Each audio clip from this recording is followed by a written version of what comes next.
Hi friends, here there is a good news for you.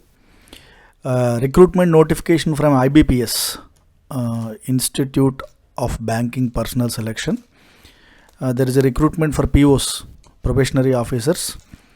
The recruitment is named as CRP PO MT. PO and management trainees also, 11 for vacancies 2022 and 23. For the year 2022 and 23, website is www.ibps.in. or else for any queries or complaints you can log into cgrs.ibps.in. So IBPS is a group, IBPS is a institute which conducts exam for non-SBI banks. SBI conducts its exam separately, as you know well. For the remaining 11 banks, these are the participating banks. You can see Bank of Baroda, Bank of India, Bank of Maharashtra, Canara Bank, Central Bank of India, Indian Bank, Indian Overseas Bank, Punjab National Bank, Punjab and Sindh Bank, UCO Bank and Union Bank of India. So as I said, you cannot see State Bank of India as they conduct separate exam. For these 11 banks, IBPS will conduct the exam and they will recruit on behalf of them. Now there is a table regarding the dates, important dates, tentative schedule. Online registration including editing and modification of application, they are starting from 20th October and the last date is November 10th, 2021. So payment of application fee, intimation charges, etc. by different modes of online, they are also being done October 2021 to 10th November 2021. Now there is some kind of pre-examination training if you are opting for pre-examination training. So it will be held in November 2021. Conduct of pre-examination training will be done in November or December 2021. Now coming to the actual main examination, prelims exam, as you know there are two exams, prelims exams and mains exam. Call letters of online exam, prelims online exam you can download that call letters in November or December 2021. Actual online exam, prelims exam will be conducted in December on 4th December 2021 and 11th December 2021. There are two dates given, 4th December 2021 and 11th December 2021, tentative, they may change. Now the result of that online prelims exam will be given in December 2021 or January 2022. If you are qualified in preliminary exam, you will be taken to mains exam. The prelims exam score is not considered for the merit, but prelims exam, if you qualify prelims exam, you can go to the mains exam. That if you are selected for mains exam, that call letter will be sent to you in December 2021 or January 2022. The actual online mains examination will be conducted in January 2022. Declaration of result of mains examination, they will be conducted in January or February 2022. So if you are also qualified, if you are also successful through mains examination, you will be called for interview. That download for the interview, downloading of interview call letters, you can do it in February 2022. And actual interview will be conducted in the month of February or March, because a long schedule will be given. Provisional allotment, if you are selected, finally selected, and your provisional allotment letter will be given in April 2022. Okay, now coming to eligibility criteria. What is the eligibility criteria? As usual, citizen of India, subject to Nepal, subject to Bhutan, Tibetan refugee, etc. Basically you should be a citizen of India, because majority of the people will be having that qualification of a citizen of India. Apart from that, some extra qualifications are also given. You can check it out when you download the print and take the print of this notification. Age criteria, age limit. The cutoff date for the age limit is 1st October. As they verify, as on the last date, the cutoff date is 1st October 2021. You should be minimum 20 years. Your age should be minimum 20 years and maximum 30 years. That means in detail, if you want to know, he must not be born.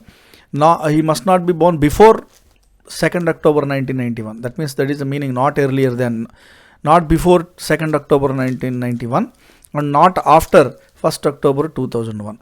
So between these dates, they should be born, including these dates. As usual, some relaxation for the upper age limit were given. For SC, ST, it is 5 years. For OBC, non-creamy layer, it is 3 years. Persons with disabilities, it is 10 years. Ex-servicemen, 5 years, etc. Now coming to education qualification, a degree, any degree is asking in any discipline from a recognized university. He is not asking any percentage also. Any degree passed from recognized university by the government of India or any equivalent qualification by the central government.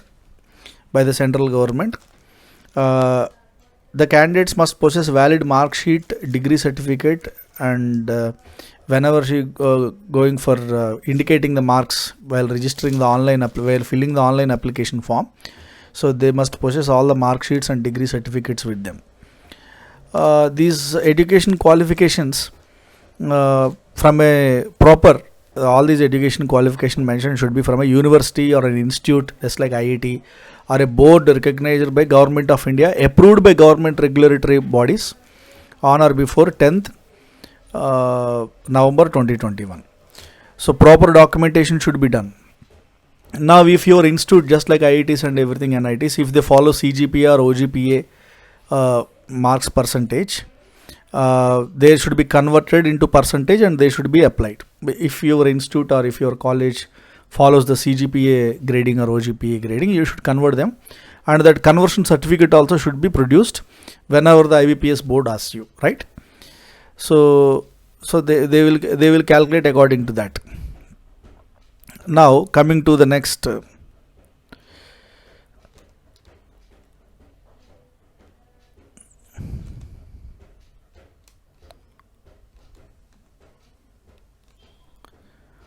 okay.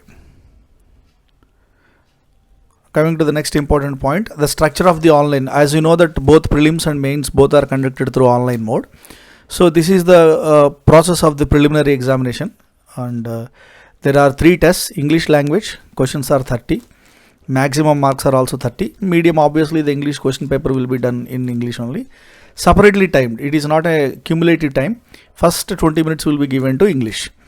Then the second section is quantitative aptitude. Number of questions are 35. Maximum marks are also 35. Now these questions will be given in both English and Hindi medium. After the first 20 minutes, again 20 minutes will be given to quantitative aptitude. Reasoning ability, 35 questions, 35 marks, both in English and Hindi they will be giving 20 minutes. So total number of questions 100, maximum marks are also 100. Okay, now coming to here, mains examination is also, now candidates have to, here it is given, candidates have to qualify in each 3 tests securing the cutoff marks.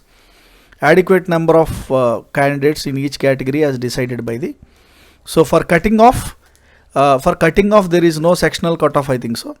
For cutoff of the prelims examination, aggregate cutoff will be given, but you should get that cutoff mark whatever is decided by IBPS on a whole. Out of 100 they will declare some cutoff mark. You should get that cutoff mark. Now here coming to, if you are selected for mains examination, again there are 5 subjects, 5 papers will be given to you. First, apart from that, 4 main objective section will be given. Reasoning and computer aptitude, 45 questions, 60 marks will be given in both English and Hindi, 60 minutes, 1 hour. After that, general economy, banking awareness. There is no rule that in the same sequence they can be given. Subjects can be jumbled also. Number of questions are 40. Maximum marks are also 40. Question paper will be given in both medium, English and Hindi, and that is for 35 minutes. Then after that, English language will be given, that is for 35 questions, 40 marks, English language, obviously. So 40 minutes is the time given. Then data analysis and interpretation, 35 questions, maximum marks are 60, English and Hindi, 45 minutes is the time. Now total 155 questions will be there, 200 marks will be there, and 3 hours is the time, cumulative time that is given to you. After that, an English language, letter writing and essay part of descriptive paper will be there. Questions will be only 2, marks allotted will be 25, and that will be completely in English. And for that session you will be given 30 minutes. Okay, so 4 will be in objective mode, and the last 5th one is in a descriptive paper, that is for 2 questions, 2 topics will be given to you, have to write them, and 25 marks are allotted completely in English, and 30 minutes, half an hour is the time allotted to you. Now please note that the candidates will not be appeared for the online preliminary examination as well as main examination. You should compulsory hold these documents with you always. So I suggest you to carry these documents in for prelims, mains, interview throughout the examination process.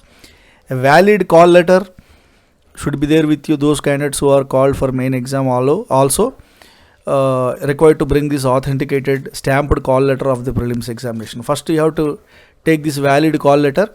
They will stamp there in the preliminary. They won't take it. They will stamp and authenticate it, and they will give you back. That stamped one also, if you are selected for mains examination, you have to take for mains examination and interview also. Then you have to take the photo identity proof in original, and you have to take a Xerox, and ID proof also you should take with you along with the call letter or application form. Okay, now ID proof also you should take along with the ID proof. Now along with that, there is a negative marking for both prelims, and negative marking is 1/4 for 1 mark. For every 1 mark question, for every negative marking will be 1/4. If it is a 2 marks question, the negative marking will be obviously 1/2. If you are not attempting any question, there will be no questions that will be deducted. Now marks obtained in the online examination will be considered. Here it is given, the marks obtained in the online mains examination will be only considered for the shortlisting for interview. So prelims examination marks will be considered to send you to mains examination only. So actual the mains examination will be conducted, will be considered for interview. Mains plus interview marks will be finally considered for the actual allotment, your final selection. So prelims is only to enter mains.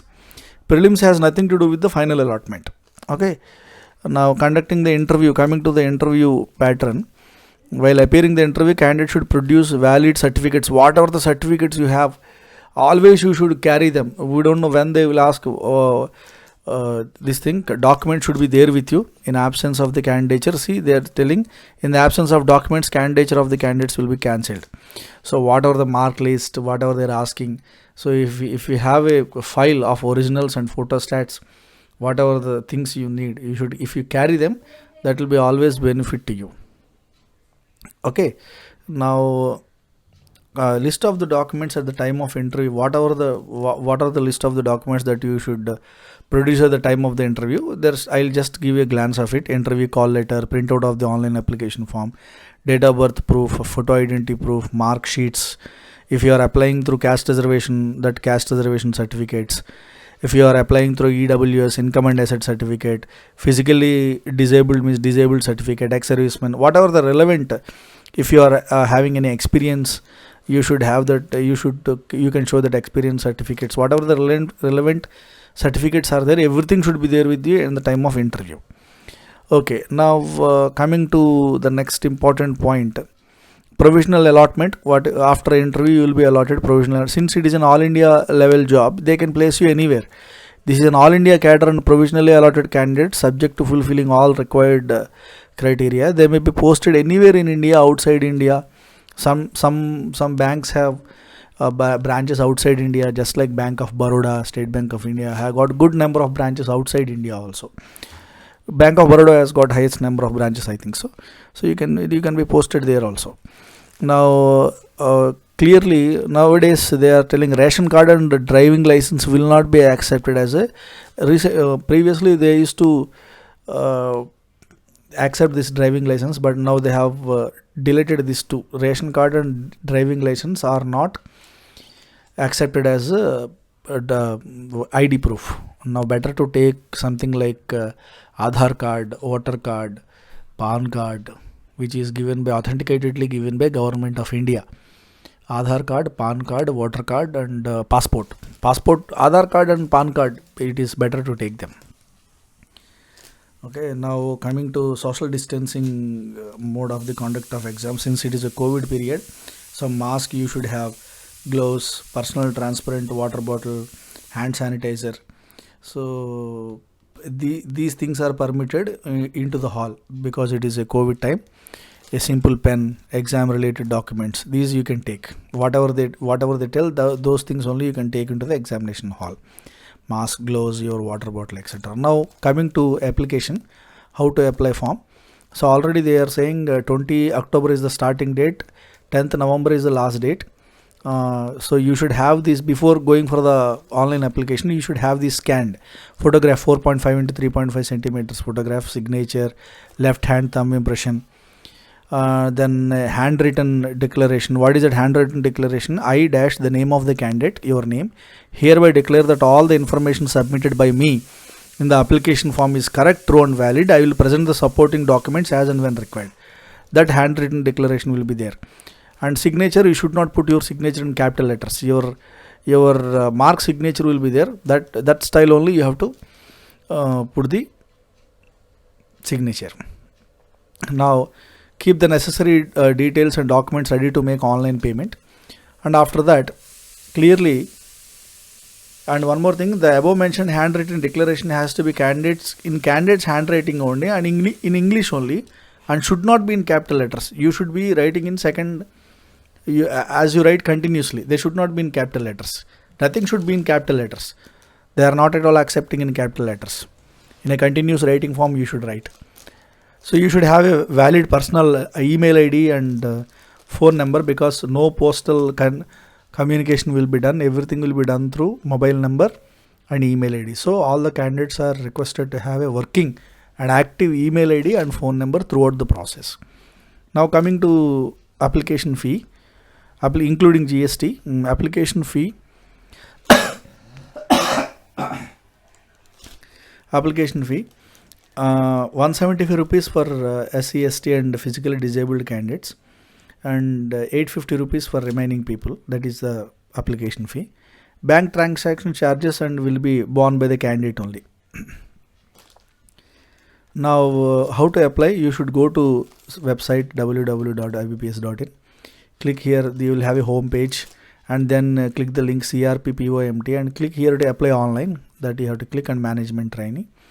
Click here for new registration. After that, a provisional registration number and password will be given to you, and of that provisional registration number and password, the candidate should note down that password, and an email and SMS also will be sent to your phone number.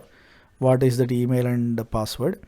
And if they want, they can reopen by using that email and password, and they can afterwards also they can finish the application details. Now the candidates are required to upload their photograph, signature, left hand thumb impression, handwritten declaration, as they said. The mode of payment is through online only. So before going save and next, before you have to submit save and next, save all the data and then you go. So before pressing the final submit button, so the candidates are advised to carefully fill the online application form and verify them thoroughly before pressing the final submit button. Okay, the payment can be done through debit cards like RuPay, Visa, MasterCard, Mastro, credit cards, internet banking, IMPS, cash cards, mobile wallets. Almost every mode of payment is given. That is a good thing. So you can pay through any mode. So if the online transaction has been not successfully done, again you have to log in and again you have to start the process. So because on successful completion, e-receipt will be generated. If e-receipt is not generated, that means your application is not submitted properly. That e-receipt also you have to take printout. If e-receipt is not generated, that means your application is not submitted properly. Like that you can take it. So clearly it is given here. If the candidates do not receive the email and SMS information at the email ID, then also they will consider that the candidate has not successfully registered. Again, the online application which is incomplete in any respect, that means you have to get an email, proper password and registration number will be given to you. After that, payment will be done, payment acknowledgement will be given to you, e-receipt will be generated. Everything will be acknowledged by the site. If any kind of acknowledgement is not coming from the bank side in the online form, that means your application is not submitted. Okay, so that you have to keep in mind. Now coming to the number of posts here, clearly it is given here. Participation organization, 11 banks are there. So some banks have not reported the number of posts, but category wise, if you see right now, total number of posts are 4135. Total number of posts, that is a good number, 4135. Total number of posts are 4135. As they have reported, Bank of Baroda did not report, and 0. They are telling Bank of Baroda there are no posts. Bank of India 588, Bank of Maharashtra 400, Canara Bank it is 650, Central Bank of India it is 620, Indian Bank did not report yet, Indian Overseas Bank 98, Punjab National Bank not reported, Punjab and Sindh Bank 427, Punjab National Bank it is Punjab National Bank not reported. Punjab and Sindh Bank, it is 427. UCO Bank, it is 440. Union Bank of India, it is 912. I think highest number of posts are there with Union Bank of India, that is 912, because recently they have merged Andhra Bank. Now total number of posts are 4135. Category wise, if you see, their latest reports are for SC category 679, for ST category 350, for OBC category 1102, for EWS category 404, for unreserved general category 1600. So bank wise and reservation wise also it is given. Out of which for disabled also they have given 58, 37, 48. You can go through the details also. So 4135 is the total number of posts. Examination center details are also given to you. So what I said to you in this video, they are the important, very very important points that you have to know regarding this recruitment process of IBPS PO. So I request all the candidates to take a printout of the complete notification. Download the notification, take a printout of it. How many pages are there? Whatever the 32 pages, 32 sites, 16 pages they will come. So take the printout of the complete notification. Go through the notification thoroughly. Each and every page, go through the notification thoroughly. Read all the instructions carefully. And if you are interested and eligible for this post, so I request you to apply for this post. This is a golden opportunity. Number of posts are also high in number. 4,000 posts is not a joke. So I request all the graduates to avail this golden opportunity. Thank you.